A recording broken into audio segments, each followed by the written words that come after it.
Hello అండి, అందరికీ welcome to Padma Prasad blogs. ఈరోజు సాయంత్రం పూజ అయితే నేను ఇలా చేసుకున్నాను.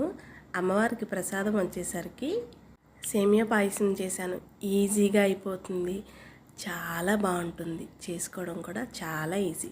కొంచెం నెయ్యి వేసుకొని నేతిలో ఒక చిన్న కప్పు సేమియాలు దోరగా వేయించుకుంటున్న మధ్యలోనే మనం జీడిపప్పు కూడా వేసి వేయించేసుకొని, ఏ కప్తో అయితే సేమియాలు వేసామో అదే కప్తో 2 కప్పుల వరకు పాలు పోసుకొని, పాలల్లోని సేమియా అంతా మొత్తం ఎలా అంటే అంత దగ్గరికి అయ్యేటట్టు ఉడకపెట్టేసుకోవాలి.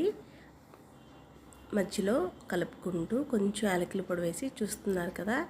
ఈ స్టేజ్లో ఇప్పుడు అదే కప్తో నేను కొంచెం షుగర్ తగ్గించానండి. మీరు ఫుల్గా కూడా వేసుకోవచ్చు, చాలా బాగుంటుంది, చాలా ఈజీగా అయిపోతుంది, చాలా కమ్మగా ఉంటుంది. చక్కగా ప్రసాదం రెడీ అయిపోయింది కదా. అమ్మవారికి పెట్టేసుకున్నాను. ఇక అన్నీ ఆవిడే చూసుకుంటారు. Please subscribe.